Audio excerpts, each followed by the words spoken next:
আমার স্বামী যখন কয়েকদিনের জন্য বাইরে গিয়েছিলেন, আমি বাড়িতে একা ছিলাম। একা থাকতে আমি খুব ভয় পাচ্ছিলাম। তাই আমি আমার 18 বছর বয়সী প্রতিবেশীকে আমার বাড়িতে ঘুমানোর জন্য ফোন করেছিলাম। সেই রাতে সে আমার পাশে ঘুমিয়েছিল। ঘরের আলো বন্ধ হওয়ার সাথে সাথেই সে আমাকে তার কম্বলের মধ্যে টেনে নিয়ে যায়। আমার নাম মৌ এবং আমি বিবাহিত। যখনই আমি আঙিনায় ঝাড়ু দিতে বা দুধ আনতে যেতাম, 18 বছর বয়সী প্রতিবেশী সবসময় তার জানালা থেকে আমার দিকে তাকিয়ে থাকতো।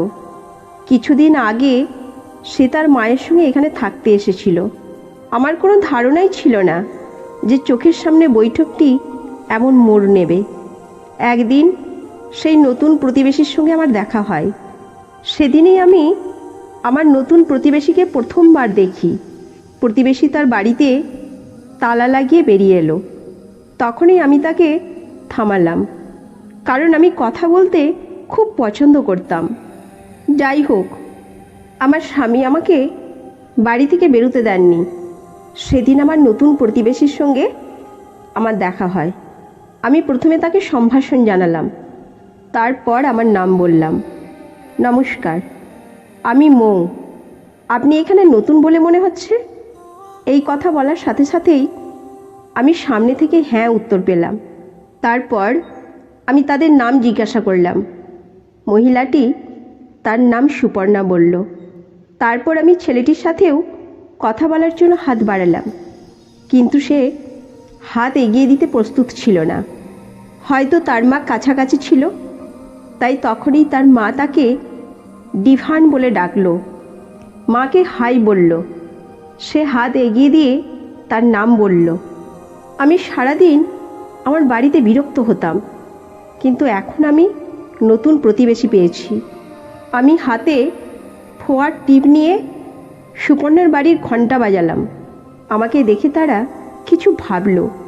তারপর আমি বললাম, হাই, শুভ সকাল সুপর্ণাজি। আমি আপনার জন্য সকালে নাস্তা নিয়ে এসেছি। তারপর সুপর্ণাজি আমাকে তার বাড়িতে ডাকলেন এবং আমি যখনই তার বাড়িতে গেলাম, আমি তাকে জিজ্ঞাসা করলাম, ডিভান কোথায়? তখন আমি বললাম যে আমি নিজের হাতে তৈরি করে আপনার জন্য একটি পোহা নিয়ে এসেছি। একবার আপনি আমার হাতে পোহা তৈরি চক্করটি দেখলে আপনি অবশ্যই এটি পছন্দ করবেন এবং বিশেষত ডিভানকে খাওয়ানোর বিষয়টি নিশ্চিত করবেন। বাচ্চারা এই জাতীয় চ্যাটারপুটার জিনিস পছন্দ করে। তারপর আমি ডিভানের কণ্ঠস্বর দিতে শুরু করি, কিন্তু আমার কণ্ঠে সুপর্ণাজি যখন তার কণ্ঠ দিয়েছিলেন, তখন সে তার ঘর থেকে বেরোয়নি। সুপর্ণাজি আমার সঙ্গে কথা বলছিলেন। হয়তো তার বেশি কথা বলার অভ্যাস ছিল না। আমার কথা বলার জন্য একটি বিষয়ের প্রয়োজন ছিল, তাই আমি সুপর্ণাজিকে জিজ্ঞাসা করলাম, এটা আপনার ছেলে? আপনাকে দেখতে খুব তরুণ এবং আপনার একটি 18 বছরের ছেলে আছে। আমার মনে হয় না এটা আপনার ছেলে। আমার প্রশ্ন শোনার পর সুপর্ণা মৃদু হাসলেন এবং তারপর বললেন যে আমি যতই ছোট দেখাক না কেন, আমি তার মা। সুপর্ণাজি কালো ছিলেন, কিন্তু তার জীবনধারা খুব উচ্চ শ্রেণীর ছিল। কেন তুমি প্রতিদিন জানালা দিয়ে আমার দিকে তাকাও? সুপর্ণাজি আমার প্রশ্ন শোনার সাথে সাথেই রাগান্বিত হয়ে তার দিকে তাকালেন এবং তারপর বললেন, আমি কেন আপনার দিকে তাকাবো? আমি পাখিদের ভালোবাসি, তাই আমি সেই গাছে একটি তোতা পাখি বসে থাকতে দেখি। তারপর আমি তার সঙ্গে কথা বলে আমার বাড়িতে ফিরে আসি। 2 দিন পরে যখন আমি আমার ছাদের জলের ট্যাঙ্কটি পরিষ্কার করছিলাম, তখন আমার চোখ ছাদ থেকে ডিভানের ঘরে পড়ে যায়। আমি দেখতে পেলাম সে আমার দিকে ইঙ্গিত করছে। এই অঙ্গভঙ্গি দেখিয়ে সে আমাকে জিজ্ঞাসা করছিল যে আমার আপনার সাহায্যের জন্য আসা উচিত কি না। যাই হোক, ট্যাঙ্কটি উল্টে দেওয়ার জন্য আমার কারো সাহায্যের প্রয়োজন ছিল, কারণ এত ভারী ট্যাঙ্ক আমাকে নাড়া দিচ্ছিল।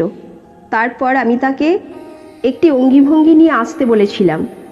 হয়তো সে আমাকে আমার মায়ের কাছ থেকে অনুমতি নিতে বলেছিল, তাই আমি তার বাড়িতে গিয়েছিলাম। আমি যখনই দরজার ঘণ্টা বাজালাম, সুপর্ণাজি দরজা খুললেন।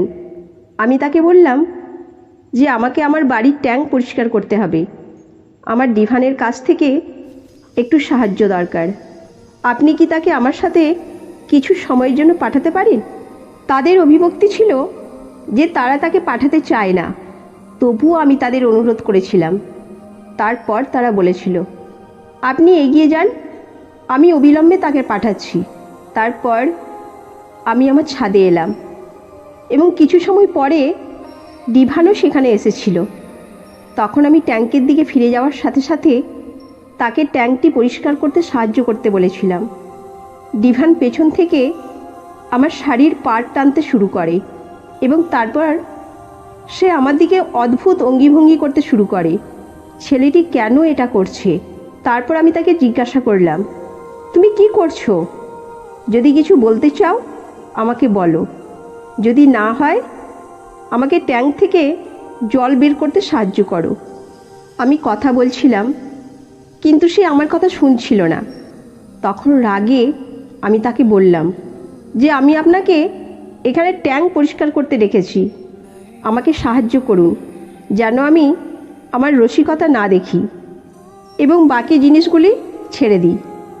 এই বিষয়ে ডিভান বলে, মা আমাকে বলেছিল জামা কাপড় ভিজিয়ে না দিতে। যদি আমি অন্য কিছুতে সাহায্য করতে চাই তবে আমি তা করব। সে খুব বুদ্ধিমান ছেলে ছিল।